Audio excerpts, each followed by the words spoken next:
Greetings and salutations, Gamecock fans. JC Shurburtt here.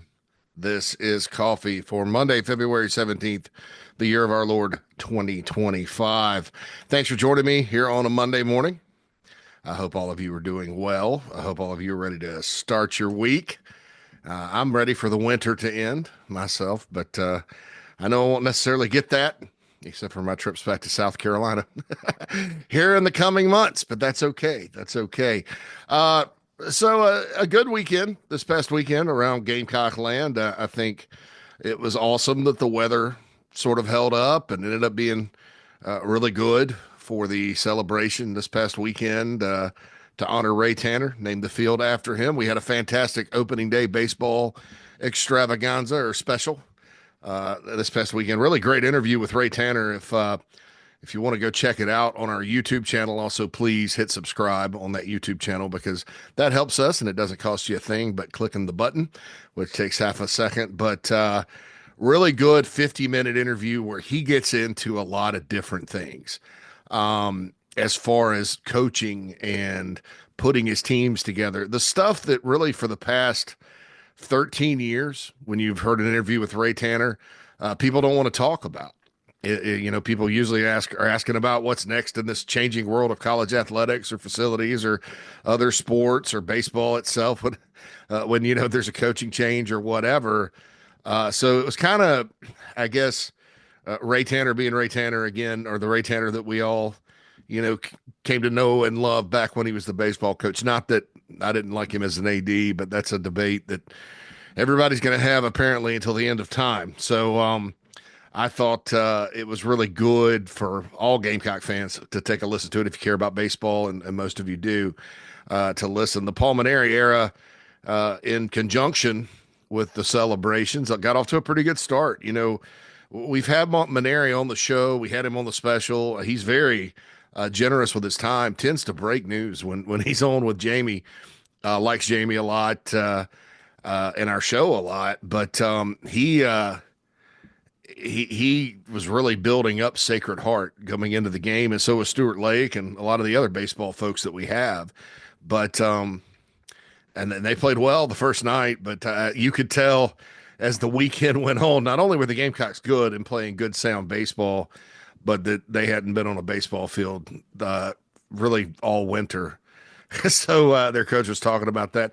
Interesting team. Their coaches kind of looks like Lurch. I mean, from Adam's Family, big tall guy with a batting helmet on. And I mean, I could dig their team. I thought, hey, these guys, if I lived in Fairfield, Connecticut, I could get behind these guys. But, they played pretty sloppy. Gamecocks did a good job, especially on the mound. Good to see Matthew Becker doing what he did. Jake McCoy had a strong outing. And I think that Dylan Eskew in the opener, with the exception of hitting some batters here and there, also did well. Some timely hitting too. I think Nathan Hall in the leadoff spot. I'm intrigued by that. Here's a big guy that when he fills out his frame, he's going to be huge, and he can hit for power. I like that. Thought everybody else played pretty well. It was good to see, I say this all the time about other sports, it's true in baseball too. When you blow somebody out, it really helps your team. It may not be exciting for fans, but when you blow somebody out, your reserves get to play. And so it was good to see guys like Evan Stone get in, Will Tippett. Evan Stone, I know, actually started one of the games, but certainly, looks to be an improved team in a lot of ways fundamentally. We'll see how it goes. There's a lot of games. Heck, there's a lot of games between now and the time they play Clemson, which is, annually the first tough series for this program. But a 3-0 start's a 3-0 start. Hats off to that program. Certainly was a highlight of the weekend because the basketball was just not good. South Carolina, I thought, at Florida on the men's side Saturday, a spirited, strong second half, and Florida just overwhelmed them. I expected that. That's not. It was kind of funny because from the message boards, I got up Sunday morning and there's a post and you're talking about shouldn't have hired a SoCon coach, blah blah blah blah blah. And I'm going to say this about those types of reactions to that particular game.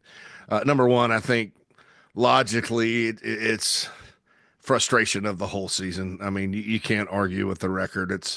It's embarrassing. I'm not saying the team is an embarrassment, like with individually and how they play. I'm just saying the record.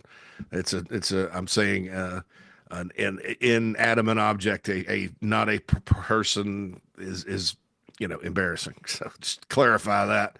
But the record's embarrassing. It's not up to the standards anybody has, even modest ones. So that's bad, and it's probably a culmination reactions like that of the whole season bubbling over, or number two, that person's very passionate about men's basketball, and I get it.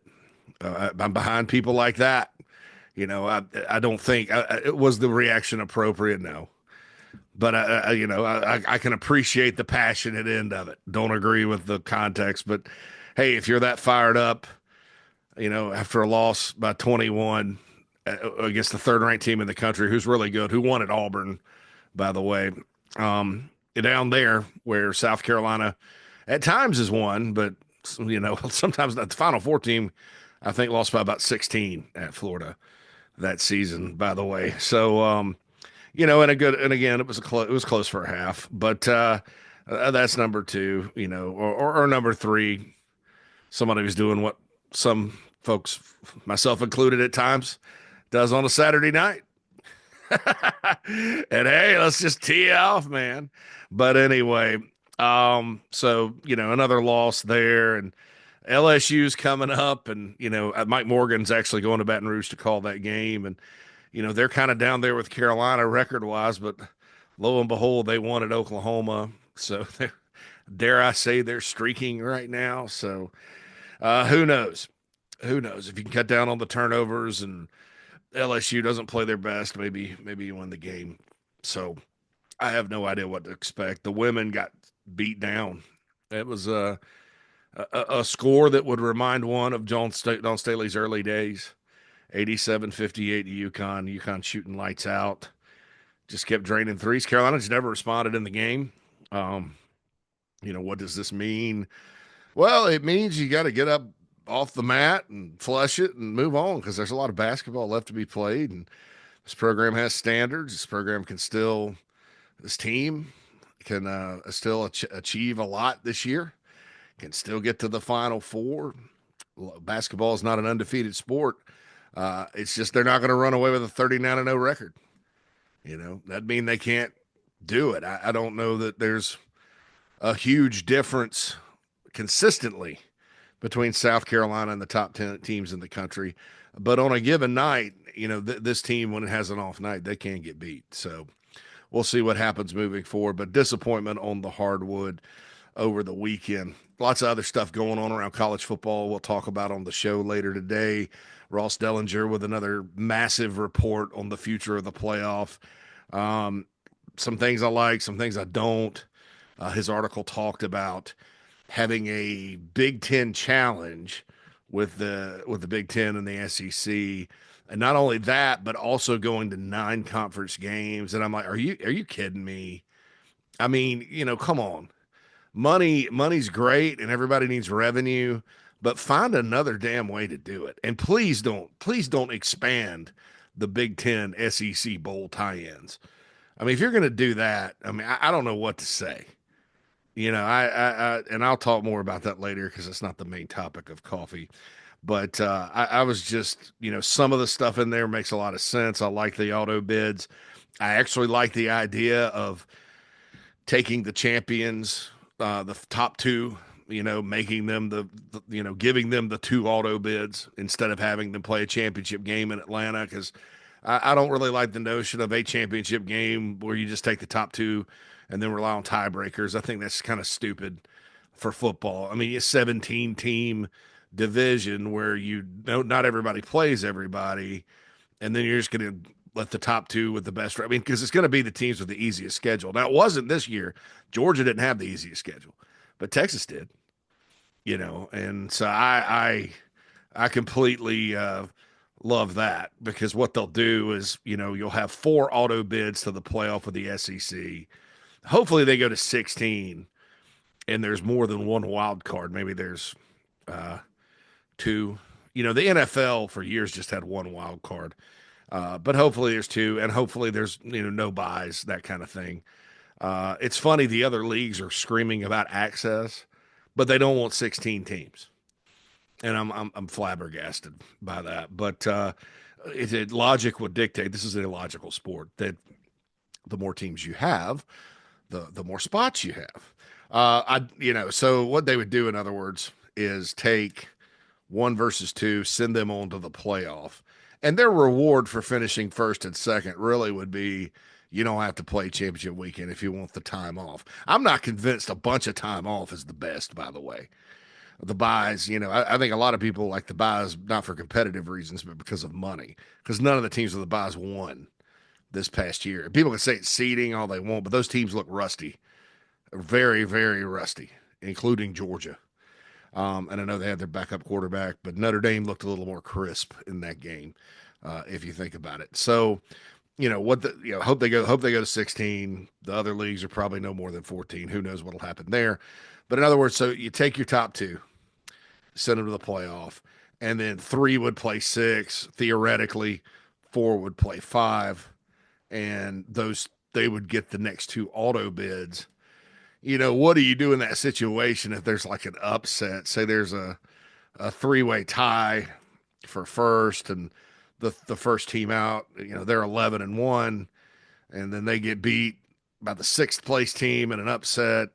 Do they just go to the Citrus Bowl, or is there going to be some wiggle room with more? That's why I want more wild card bids, and that could happen in any league. I mean, if you're only giving two to the ACC, there could be a year where a team with a tough schedule, let's say it's Georgia Tech. Georgia Tech annually will play two SECs, or even Clemson does that. I mean, I'm not, Clemson's schedule in the conference sometimes gets really weak, like it was this year. But I mean, they scheduled Georgia, and they played three. They ended up playing three of the best teams in the SEC when all was said and done. I mean, I can respect that, but let's say whoever has a tough schedule and ends up. Oh, that knocking you heard was my dog scratching himself. Are you itchy, buddy? Anyway, sorry about that, but so there's all these scenarios about that, but three versus six, what do you do if there's an upset? If you're really, are you leaving good teams out? Bottom line is, I'd rather settle it on the field in any scenario than tiebreakers. So the committee. And the one thing with auto bids, I'm against the all these leagues getting multiple auto bids. In other words, if you look at it, some years there's not two Big 12s or not two ACCs. And so giving those leagues, because they're going to go like 4, 4, 2, 2, and 1. And the group of five wants more. I'm like, no, come on, man. Go start your own playoff. So anyway, we'll talk about that later, dig into all the Ross Dellinger stuff. But how about a little recruiting on a Monday? That's the main topic here today.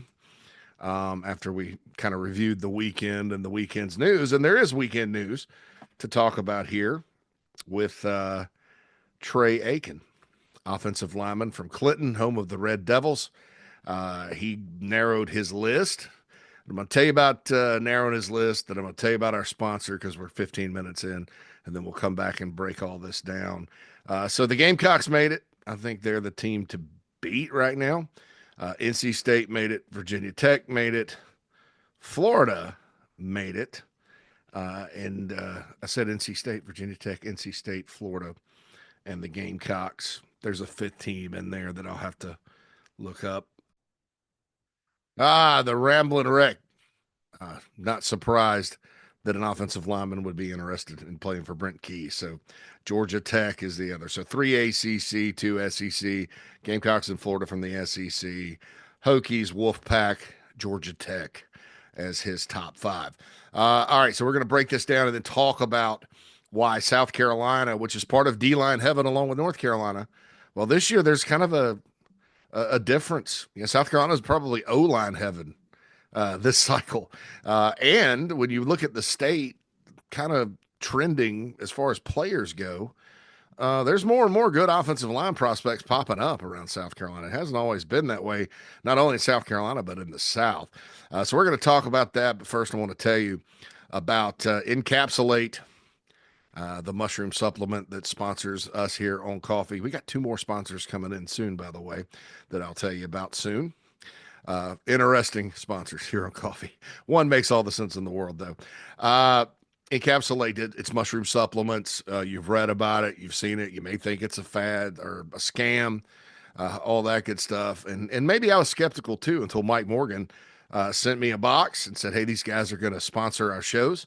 And so I tried it one morning when I needed it, and bang, it works. Mental clarity, energy, good digestive help.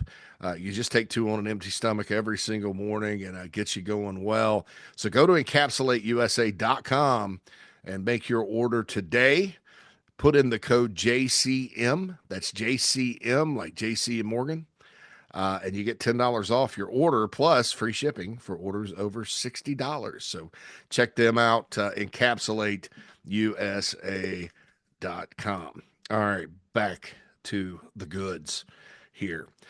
So Trey Aiken, I like this guy as a prospect. He's listed about 6'3", 286.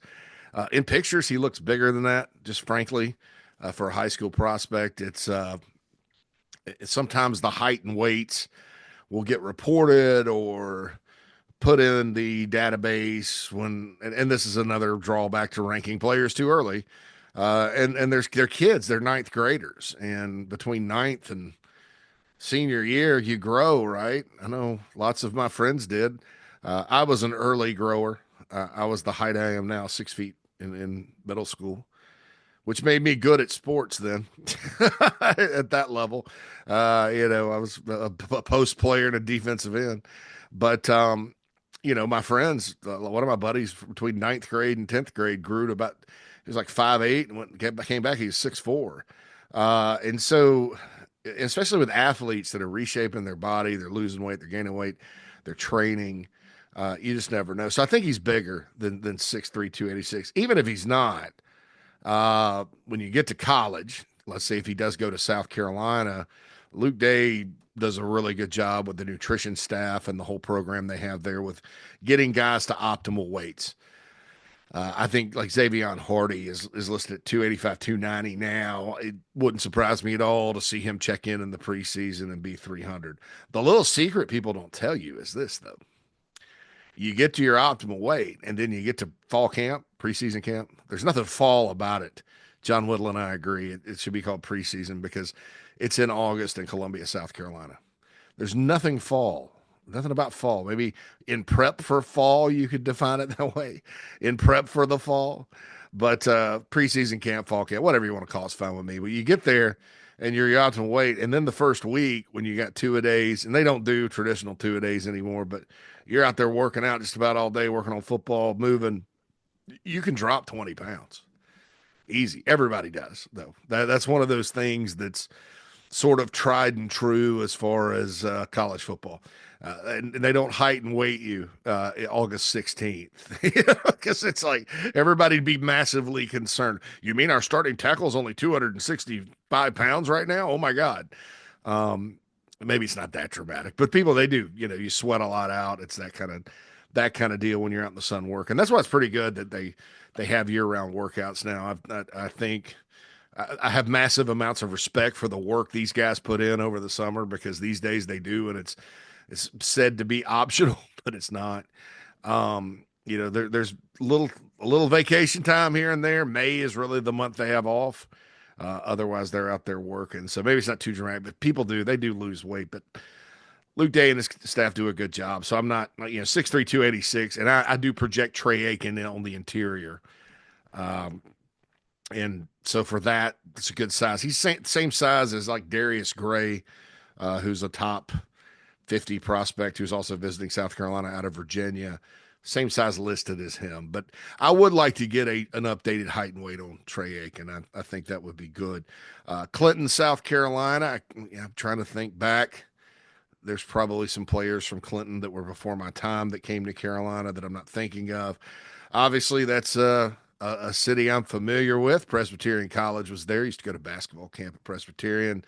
It's the stop that, when I was in Columbia and had to meet somebody from the upstate, I'd stop in Clinton, or if or Newberry, depending, or if I was coming from the upstate to meet somebody from Columbia, I'd stop in Clinton. That's the kind of right there where you pull off and get on 385 to go to Greenville, or you can keep going and go to my hometown of Spartanburg. So it's always been kind of a known place for me. And I said this before on the Big Spur. I think it's kind of interesting that you can get in the car from Columbia and go up 26 and stop in those two towns and find big time Power Five college football recruits, but Power Four actually college football recruits, because Jamel House, the tight end, is from Newberry, and then you go keep meandering up at Clinton, and there you go. There's Trey Aiken, and keep going on up to Roebuck, which is in southern Spartanburg County. And Dorman's there, and that's where Polo Anderson is. So you could just go on I-26 and get right off and on your journey from Columbia. And there's other players along the way. I mean, really good defensive end at Dutch Fork. I guess you go up 26 and get off on that exit and things like that. And then, of course, Jalen McGill is in Spartanburg, and a lot of other players along the I-26 corridor. But those two, just because Dorman's right off that highway, those are the ones I wanted to mention. Didn't want you to think I was forgetting about the other guys. So, what's good about Trey Aiken? Footwork, size, athleticism, all the things you look for. The Gamecock staff likes him a lot. Shane Beamer went by to visit him during the contact period. So he's good. He also set up his official visit to South Carolina. That will be what's shaping up to be a big weekend of June 20th. You have he's in town. You're going to have Jared Curtis, the quarterback, said to be in town. And this next guy I'm going to talk about from Timberland, Desmond Green, is going to be in town as well as of right now. Now, Desmond Green is part of this group. There are there's 6 good college level, and maybe more, but right now, 6 I'd focus on as far as offensive linemen in the 2026 class in the state of South Carolina. And like I said earlier, this is a blessing because, while there have been guys that play offensive line from this state that have done quite well at South Carolina and beyond, TJ Johnson from Ainer back in the day, Brandon Shell, we all know him, AJ Can, got drafted. I think that that the state has put players out. I mean, a couple of years ago, Josiah Thompson, Cam Pringle, Blake Franks, we kind of all thought that's maybe as good as it's going to ever get with that type of talent on the O-line. And then you come back last year, Shed Surratt from Gaffney ended up being an All-American, a Navy All-American and a top 250 prospect in the country, 4-star player. He's coming to South Carolina. And so you kind of, look on down and look to 26, and it's like, wow, gosh, here's a bunch this cycle. That's good because look, it's been, since I've followed recruiting, it's tough sledding recruiting O linemen in the South, period. We all believe, rightfully so, that the best football talent is in the Southeast, and it is. There's no question, top to bottom. The one spot, though, maybe you don't get the quality depth that you could in the Midwest, is offensive line. And my theory on it is because, and this is an opinion, is because most of your big athletes in the South play defensive line. And that obviously is a differentiator for all schools that recruit the South. Southern defensive linemen are everywhere. Offensive line is not a glory position down south. Now, you do have some states that are sort of outliers. I think Texas has everything. They put out a bunch of O-linemen. Florida, not so much. A lot of guys, not that they'd never put out a good offensive lineman, but a lot of guys bust, at that position. The state of Alabama, pretty solid. Sometimes Georgia is another state with just a bunch of players, kind of like Texas. Georgia is almost like a mini Texas. We talked about Georgia last week. What makes those states is the investment at the high school level in football. They pay their coaches well. They have good facilities. They have good programs. They have big schools. It's resources. Not every school in Florida has resources. Florida's a great football state. Don't get me wrong. Resource wise, it's not. There's a big difference in the collective resource giving to football in Florida compared to like a Texas or Georgia. So Georgia's kind of like it. So Georgia probably has a little bit of everything. Good offensive line, but other than that, you look around and you get a smattering North Carolina, smattering in Tennessee. And again, it's not like you never see good O linemen from these states. It's just not in the numbers that you maybe see in the Midwest or California, places like that. So for South Carolina as a state, it's a blessing, and thus as a program, it is a blessing to have these guys. And so right now, the top ranked guy per composite, and he's a low 4-star. The rankings are starting to roll in. For those wondering, Trey Aiken's not rated yet. So, but Zion Giles from Carver's Bay is a 4-star. He is. I was talking about Desmond Green. Let me back up on Desmond Green. Guys, I'm sorry. God, goodness. So Desmond Green's a massive human being, 6'5", 340, maybe bigger, 6'6". I've seen him some places. He's from Timberland in the Low Country, St. Stephen, good place. 3-star player. And I think that was kind of his early ranking because our guys at 24/7, they've sort of explained the philosophy of rankings to me. And I don't necessarily think I agree with this all the time, but it makes sense. They much more want guys that have frames that you can put weight on than guys that you're going to have to get thin or slim down from the high school level. I would counter that by saying Georgia and Alabama through the last however many years in college football before this season, we're dominating, and they took a lot of guys that were this big. So I don't know, and I think those guys went to the NFL or they were really good in the SEC. So I don't know. I don't know if I agree with that or not. But Green's massive. Speaking of Georgia, they're all over him. I think South Carolina and Georgia are the top two clearly right now. And we'll see what happens. I don't know. I can't sit here and say I'm overly confident that Georgia won't snatch him, just because you read the visits, the interest, and all that. But the Gamecocks do have a later visit scheduled. They have June 20th. Georgia visit for him is May 30th. And you look and say, well, it's good the Gamecocks, have that visit 30 days later. So, the visit wears off with UGA.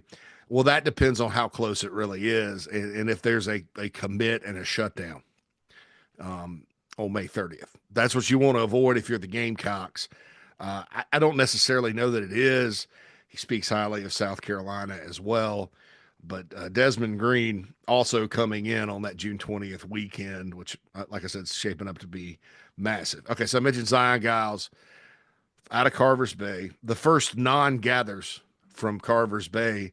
That's been kind of a big-time prospect. Offers from all over, Clemson, everybody else in the country has offered him. By the way, South Carolina as a state, I got a tip-off the other day, Polo Anderson, and I got a tip. He probably put it on social media too, so don't think I'm looking at a kid's Twitter, a tip. But I did get a tip. Texas A&M had offered, so that's a safety from Dorman. So and then you got Watkins with a lot of offers. I mean, there's some more foot traffic in the state this year, like there was in the mid 2000s. So I think that's good and bad for the Gamecocks. Maybe all the players on South Carolina's defense that were from the state, maybe they were all meeting at these schools and said, "Listen, we need to get back into that state. There's too many good players."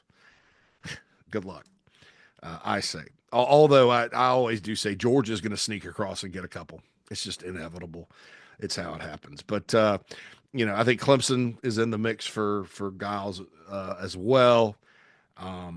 Big athletic kid, raw upside, is everything. 6'5", 285, 290, projected as a tackle. So here's a tackle. Green, could he be a tackle? Probably. Right tackle, I think. More likely a big guard. But Giles is a tackle.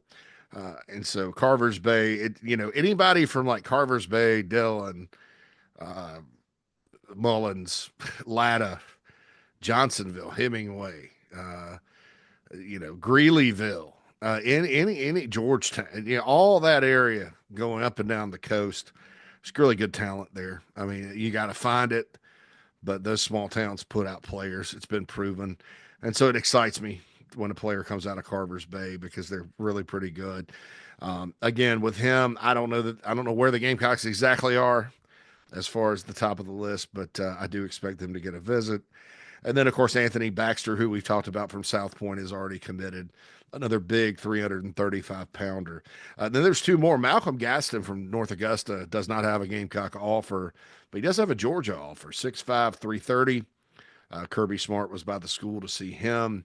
I have not gotten clarity as to why the Gamecocks haven't gone on him, but they've put out a lot of offensive line offers. It just may be an evaluation decision there. So who knows what'll happen with him. If I were him, I'm in North Augusta. Georgia wants me. I'm going to Georgia. If there's no other option in state, I'm going to Georgia. And then a player I really like, Scotland Dover from Gaffney. He's committed to App State and Dowell Loggins. And maybe he ends up there, but I do think he is a player that has a lot of good upside that I would consider a power 4 prospect, even though he's going to group of 5. But personally, just wanted to mention him there. So there's like 6 really good ones. And like I said, that's a blessing. It starts in the trenches in the SEC. Now, do I wish half of these guys were D tackles? Probably. Not that you don't want to keep stocking your numbers on the O-line. You definitely want to do that, but where are the D tackles in state, huh? I don't know. Yeah, they're all in North Carolina. And that's going to be important to get your share of those guys. Gamecocks are Travian Robinson, that they're hustling. I do think D tackles, if people ask me what the top need is in this class, it's definitely D tackle. You have to start putting some guys in the pipeline at that position. Not that you can't go get portal players every year. And I do think South Carolina is going to have to, at D tackle for the foreseeable future, the next couple of cycles at least, add some guys from the portal at D tackle. But it's really good when you can have your Tonka Hemingways, Boogie Huntley's, TJ Sanders, those what they call homegrown guys, not necessarily from South Carolina. So I guess we're now calling players that aren't from the portal homegrown. So what is now an in-state player? South Carolina grown, Palmetto grown? I don't know. We'll come up with something for that. But what they're now calling homegrown or traditional recruits, the guys that come in as freshmen and develop. South Carolina's got to start getting some D tackles in the pipeline that way. But yeah, the offensive line wise, though, Carolina's in good shape. It was good news to see Trey Aiken set up that visit. And I think South Carolina haven't put a crystal ball in for him yet. Hale McGranahan on the BigSpur.com has been at least discussing it. So we'll see. South Carolina, quite frankly, should get players from Clinton and Newberry and, anywhere else in the state. Gamecocks should bat about 800 with the top players from the state of South Carolina, maybe higher. And they are. They are. So that's good. On the show later today, like I said, we're going to get into the college football playoff discussion that we sort of started having today. We're going to talk about winning in all sports. Winning across the board, winning in everything at South Carolina. The women's basketball result kind of made me think, and the reaction from some folks kind of made me think of that. And it's not a bad thing to have expectations. So we're going to talk about that. Don't forget, encapsulateusa.com. Support the show, support your health. Use code JCM for $10 off. Free shipping over $60. We will be back. I know JB will have Whittle in today. Mike Morgan, who was he in Missouri? No, he was in Athens for the Missouri game this weekend. So he's ready to go, most likely. And they'll talk about everything from the weekend. Probably a heavy dose of baseball. And Phil and I will be along to talk about other things from noon to 2 right here on Chief Sports South Carolina. Appreciate all of you listening on Coffee. JC Shurburtt signing off. Have a great day, everyone, and we'll holla at you soon.